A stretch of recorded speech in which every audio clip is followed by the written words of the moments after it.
What is the score approximately are you expecting? 60s, 70s and some are 80s, very less than 80s. In CSAT with an 80 plus score in GS should consider preparation for mains immediately. The format is simple. We have gathered a lot of questions that students have asked us. So I think if you want to make a difference, then you have to read.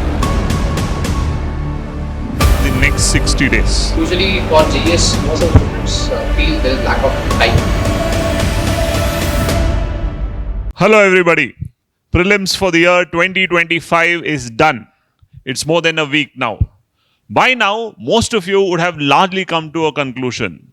I'm sure most of you would have checked through different answer keys available in the market. You would have come to a conclusion of where do you stand. What is the score approximately are you expecting? Specific to CSAT, given the nature of the paper, again, are we clearing CSAT comfortably? Are we in the borderline or not? It's now time where you would have largely come to a conclusion, am I clearing this time's prelims or I am not? Definitely, in spite of writing multiple times or many of you writing for the first time, you have some questions in your mind. All those questions that you have sent to us and you have been asking us, we have listed them down. Here we are with a series where we try to make you understand of how do we analyze, how do we understand the mindset at this point of time. If you are clearing comfortably, which means are you looking at writing this time's mains, what should be the idea? If you are not, and if you are looking at next 1 year, what should be those do's and don'ts so that you don't end up in a situation in January once again where you feel you could have done much better in the last 6 months.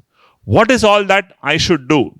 That is why both of us are here trying to address some fundamental questions and give you some much necessary strategy for the next 90 days in specific and the next 1 year in general. So let's begin. So we have Basavaraj sir also along with us, and let's take up the first idea. Prelims this time has been predictable, unpredictable as it is how the UPSC comes about, sir. And in the last time we spoke about, we said cutoffs can vary. You also spoke about the GS cutoff coming below 80 once again probably, and CSAT being difficult. For your initial remarks, now that there's a larger data available, you would have by now spoken to a large number of students, and in that conversation, any corrections that you want to suggest based on, or any thought that you want to put forward for the students as such? So most of the students are somewhere in the border of CSAT, considering some are getting in 60s, 70s and some are 80s, very less than 80s. So I believe the cutoff will be somewhere around 80 to 82. It will not cross 82. That is my guess. So let's see. But anyway, since the official answer key varies, so last time if you see almost 78 questions, there was a difference. So anyone who is getting 75 plus or all the answer keys from different institutes, if you're getting 80 plus, then you have to definitely start the preparation. Okay. So as we concluded last time, largely, we are now looking at a score of 80 plus to be a very comfortable score, and we are also telling probably the cutoff for GS prelims may not cross 82. So 80 plus should be a very comfortable score, and those who have good score in CSAT with an 80 plus score in GS should consider preparation for mains immediately. So that doesn't mean those who are less than 80 should be taken completely aback, given last time's key answers of UPSC has been varying around minimum 6 to 7 questions, which is a big difference that it can create. 70 plus, 75 plus also should fancy their chances and should start preparing. Results are expected anytime, and this time, as per the information we are gathering, results can come much earlier, as early as next 2 or 3 days or by Monday. So let's watch out for that. Meanwhile, as we said, let's now start on with the strategy understanding. For the first, for all those who are considering to be clearing this time's prelims, who have very good scores in their GS and CSAT, what should be the idea? Let's take question by question. So the format is simple. We have gathered a lot of questions that students have asked us, and we are taking those questions in a structured manner, and we'll be answering these questions one by one. So, sir, the first question. I'm clearing prelims comfortably, and it looks that I'll be writing the mains this time. So what is that I should do for the next 60 days? Okay, so as we stand today, so I think we have somewhere around 78 days for the exam. So I believe usually for GS, most of the students feel there is lack of time. So at least GS subjects you have to revise at least 3 times in these next 75 days. Optional, since you get 5 to 6 days for revision, so you can revise twice here and you can revise once or twice during those 6 days. So I believe since you have time crunch for GS, so you have to be thorough. But again, there the most of the people who get a rank, they make a difference in terms of optional, essay, and ethics. So GS 1, 2, 3, most of the people will get marks somewhere which are nearer. So I think if you want to make a difference, then you have to be very unique in optional, essay, and ethics. Okay. So the idea is very clear. The time available is around 75 plus days. In that sense, you should now plan very effectively, balancing GS and optional. So we are taking each of them as a question specific. For the next 75 days, there should be a very good plan in terms of essay, ethics, and optional, given these are subjects that can definitely create an edge. So having said that, sir, for the first idea, if we have to look at now, how do we integrate our essay preparation into the entire GS preparation? Given that's a full paper and we have generally seen students not giving very high importance or doing too much when it comes to an essay. GS paper scoring 100, 110 is something that's considered to be very good. But essay, we always have a chance to touch as high as 150 also. And 130 comes to be a minimum with very good preparation. So how do we integrate essay preparation into the next 65-70 days that we are looking at? So usually GS score used to be somewhere around 100 to 150, 160 also, but last time they have given less marks in essay paper. Maybe they have scaled it down. So I believe essay and ethics preparation go hand in hand, because both are not conventional subjects of the topics where okay, you read some topics and you write. So essay, most of the topics that now they're asking are philosophical topics. So it needs more of a out of the box preparation, not a conventional method of preparation. So I believe what you have learned maybe through your life, what are the different stories that you have listened to in your life, maybe mythological stories or some novels, all that, what you have experienced in your life, all that you have to integrate through a philosophical topic. So I think preparation wise, essay, you don't have a particular way of preparation, but you have to write maybe n number of essays so that you will know how to understand a topic, how to write, or how to put your thoughts on paper, and maybe get it evaluated by the mentors. So that's the suggestion. Perfect. So the idea of essay is very clear. We all have understood there is no one golden rule or one golden source where everything comes from. All our GS preparation helps our essay very effectively. And given that there has been increasing idea of philosophical topics related to essays, a lot of our life learnings that have happened around us should definitely help us, based on which we should continue our essay preparation. A lot of our GS preparation of how do we use them from essay perspective is also something that we should learn, which ultimately means we need to do a lot of practice, at least one essay a week or sometimes 2 essays a week, which is a self-practice idea. And on that basis, a test and a test practice wise, which will definitely help. So writing practice is the most important idea that comes for the next 75 days. I'm sure you'll also agree. The next 75 days should be more of practice than compared to the study, because study has happened, will continue to happen, but at least 60-70% should be dedicated into a lot of practice writing. So mains is all about, it is not about what you know, it is about what you show on the paper. It is basically, I believe it's actually a marketing. So you have a product, a good product, but you don't market it well, then the evaluator will not know what you know. So always, even if you know less, it's fine, but try to show that on paper. Maybe the examples, maybe the good points, maybe all the different data or facts that you read in economic survey, budget, all that. So it is always about what you show that you know. So, but most of the people make a mistake that they read more, but try to write less. So they'll not show on paper what the knowledge that they have. And especially for essay, the easy method is, okay, you can get ideas. You should not look for anything else outside. You take the CSAT paper, all the reading comprehension passages are there. So those passages gives you a lot of different ideas. For example, those passages will have maybe some passage about sustainable development, some passage on maybe climate change, social discrimination, all that. So you can get many ideas from the passage itself.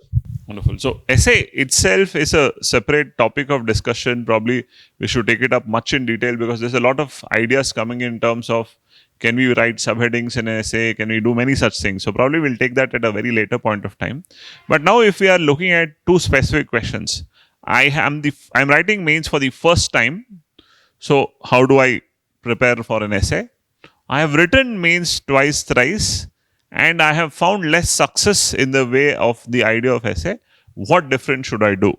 So if I have to look at these two questions, probably for those who are writing for the first time, a lot of practice helps because with every essay that you write, you will develop an idea.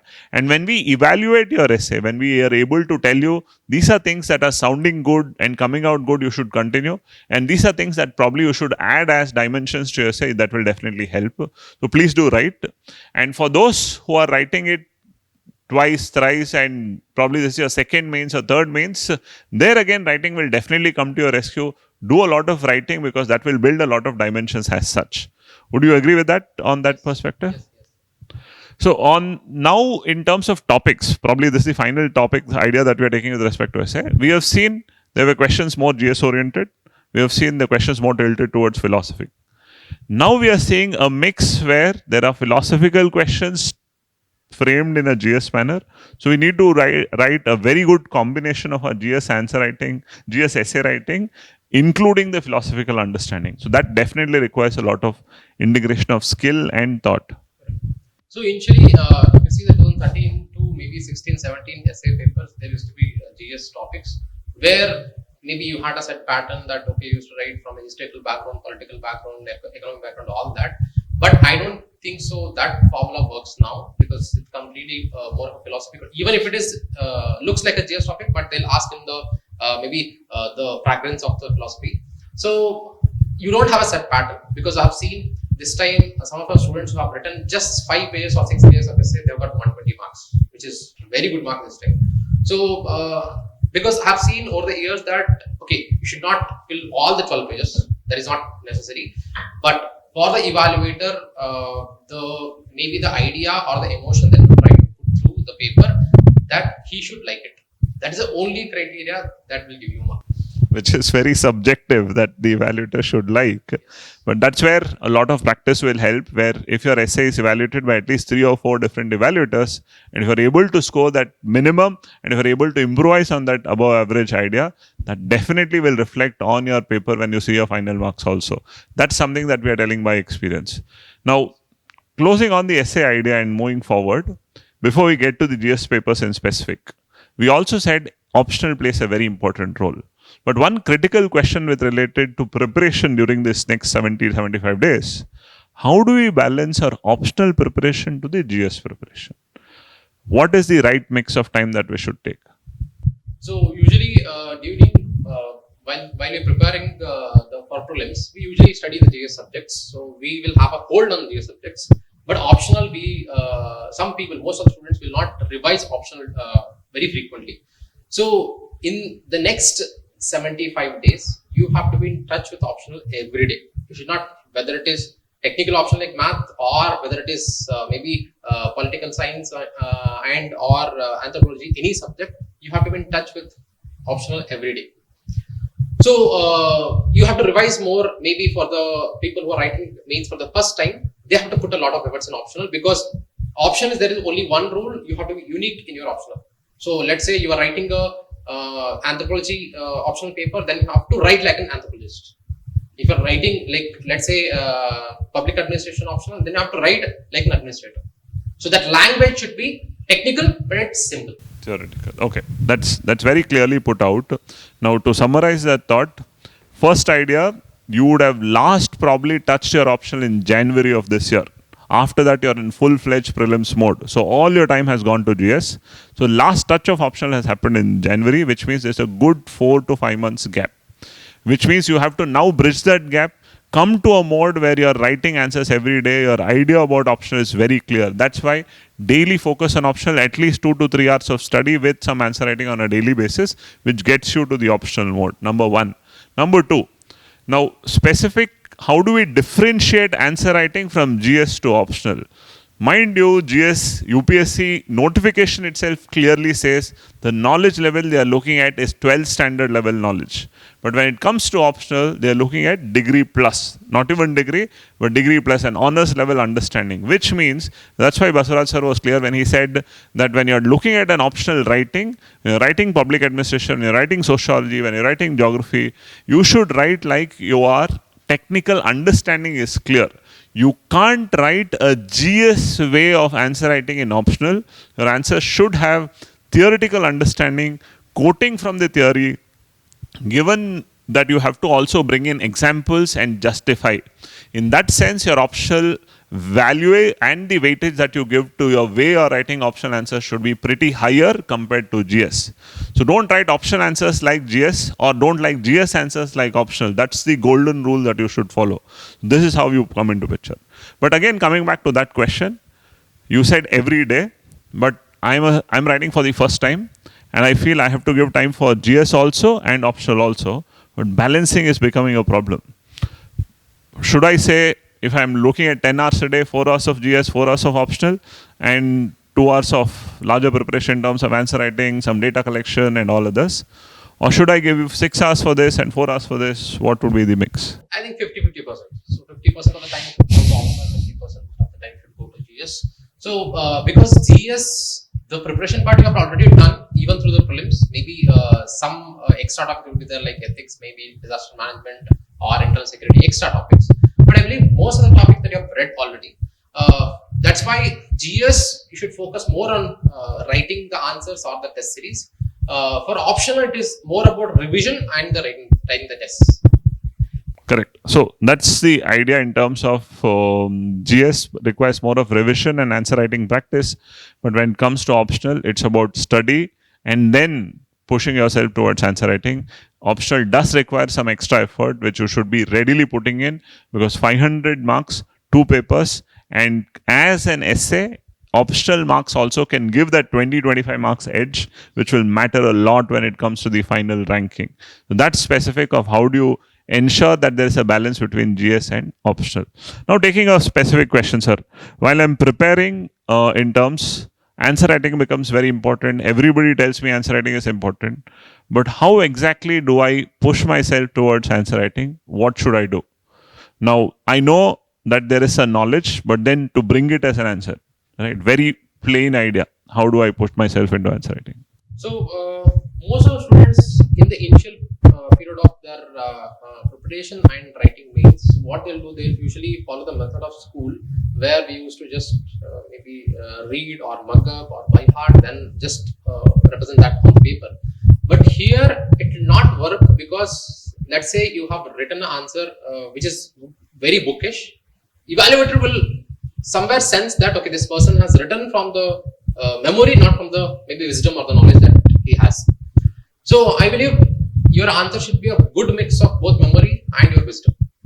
So some points you have to derive from your maybe life experiences or what you have studied, what you have understood through life, and some, for example, facts or some examples or something that you have read from the current affairs, you have to bring it from the memory.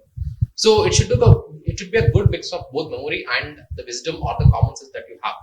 But to make it a habit or a skill, you need consistent answer writing. So my suggestion would be, for example, if you revise some subject, you can just write the PYQ. So always first try to write the previous year questions, answer for those questions. Then to be disciplined in the next 75 days, I think you have to join a test series, maybe a daily or weekly test, so which will help you to be disciplined. Okay, so that is bringing us to a very critical point in terms of test series. So we'll bring that idea into discussion, but very simple. UPSC preparation has this brilliant quote which is always said that there is knowledge on one side. The effort an aspirant needs to put is to convert that knowledge into a skill. And how effective the skill will be and how effective skill that you will show, probably an OMR sheet or your answer writing matters a lot. But that skill is extremely important when it comes to mains because answer writing is a skill. So how effectively you develop that skill with very good time management so that You are not thinking of an answer when you get there, but rather you see a question, immediately the thoughts in your mind start reflecting and you start writing. Because there's a lot about time management also.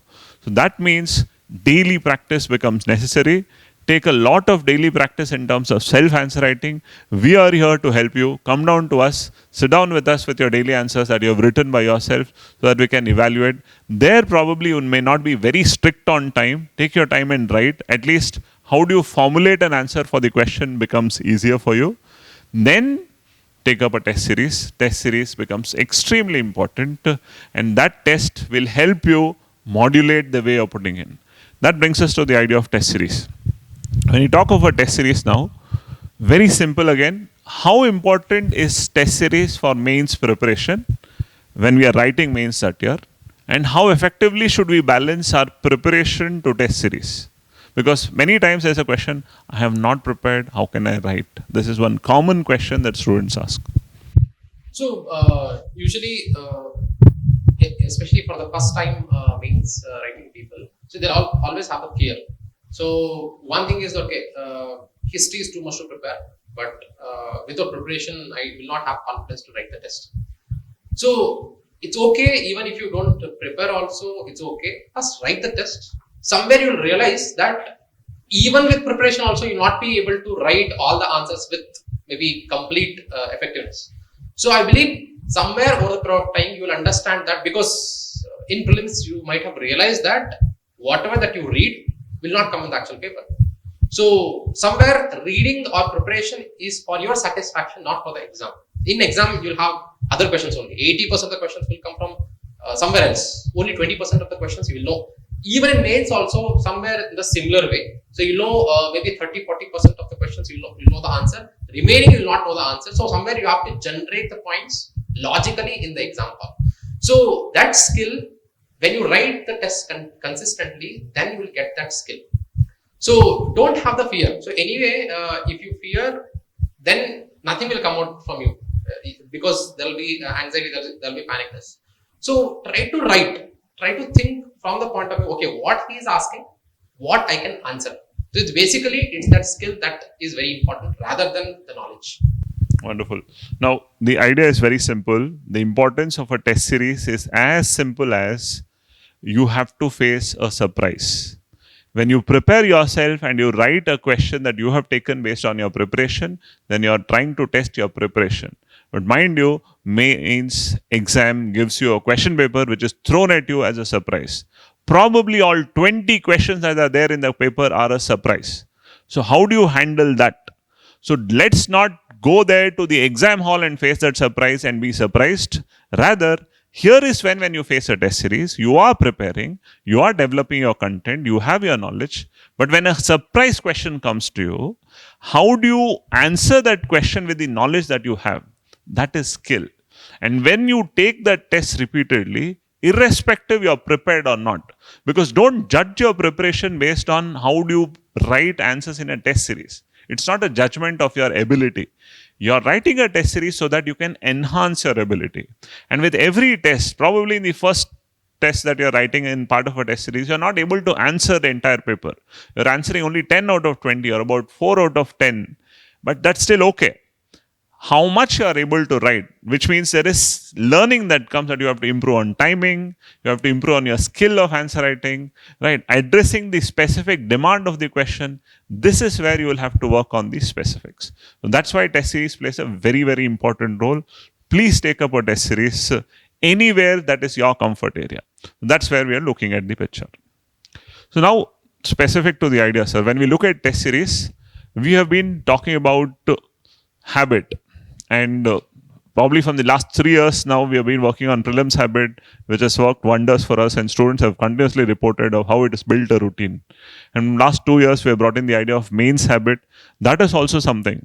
And I should tell that our ideas about prelims habit and mains habit is something that has given a larger picture to case this time when it happened that students them voluntarily came and asked, let's do something for prelims, mains. And we did that.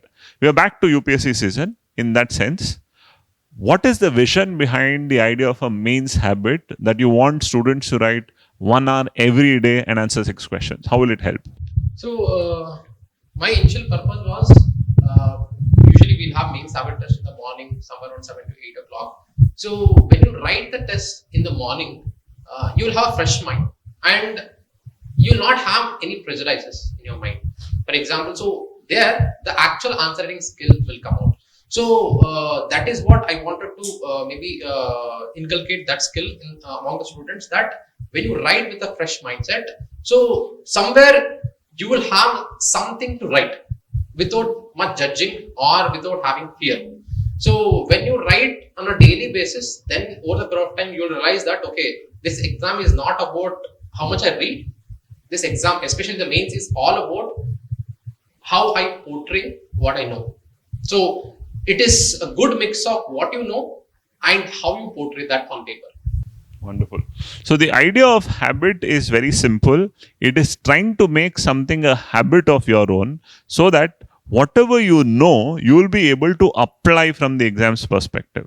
Now, when you face a question every day, so sir was very clear when he said every day morning your mind is very fresh, no prejudices, no bias, mind comes very open minded. So when you face a question as a surprise, how will you be able to answer that question? How all your knowledge that you have gathered till now comes out as an answer, and you're pushing yourself to write that. And it's 6 questions every day. If you are looking at that, it affects my preparation, everyday morning writing, and probably I should prepare and then only write. There, the idea is that's why it's placed very nicely at 7 to 8 in the morning. So you get up early in the morning, get freshed up, 7 to 8, 1 hour writing. You have your time for breakfast, get back to preparation. The whole day for preparation is yours. And that's the way it helps. Mains habit. And for those, all of you who are looking at the full paper writing, which is about, I want to write a full paper of 250 marks, we have the weekly version of mains habit where you can write a full paper, get the habit of writing 250 marks also. So, in that sense, specific at India for IAS, we are open. We have been telling that. Practice is very important. Test series is very important. The choice of where you want to take up is completely yours because it's an exam that you are pursuing with all grit. Take up a test series is the primary idea. Wherever you take up a test series, all of us will be happy to help you along in terms of your evaluation, in terms of your mentorship, giving you one-to-one support irrespective of where are you coming from. That's an idea I think we should be clear about. Yes. So for students who are writing, maybe who will write this time means. So one thing you should be clear, whether you are getting bad marks in the test or whether you're not writing good answers in the initial period. So see, don't take the feedback too much. So it is always about initial answers will be very worst answers. So over the period of time, you will write better answers. So it is not about maybe in between you might feel that, okay, I'm not writing the test well, I'm not revising and writing the test. So you will always have such feeling. So my suggestion would be, even if you write consistently for 30-40 days, somewhere you will realize that, okay, whatever the question they might ask, I'll be able to generate some points. So that confidence you should get. So that is the main purpose of mains habit. Wonderful. I should share a personal experience of mine. When I wrote my first test, when I took about essays and I wrote my first test, out of about 20 questions, I was probably able to answer only about 15, which means I left 5. And when I finally saw my marks, out of 250, I had 47 marks on my paper. And 47 is like disaster. And I came to a larger conclusion, this is not happening. But I don't want to give up. So I worked and worked. So for the second test, I was able to improve my tally from 15 questions to 18 questions. But the marks jumped up from 47 to 94, which was exact 100% push. And then it gave me a confidence I can do that. So this is how it is. Every first few tests, probably your scores may be low. Don't judge yourself. These are tests so that you improve, you learn. But writing test is a must. Please put that into your mind very clearly. Don't delay testing yourself because the delay that you push in will delay your learning from that test also. That's something that you should be very clear. Okay, so you have heard a larger idea about immediate what next now for those who are looking at clearing prelims. We've talked about your optional, we've talked about the importance of answer writing, we've talked about the idea of essay writing and how you should look at. We will definitely get back to you into the idea of how GS 1, 2, 3, 4 have to be looked at. What should be you doing different for ethics compared to GS 1, 2, and 3, and how effectively you should plan your preparation. Questions like how do I collect current affairs for the exam? How do I ensure reports and data can be put into the exam? These are all things that we'll definitely discuss in the upcoming one. Right. So till then, keep yourself cheered up, keep preparing. Results are expected. Be ready. All the very best.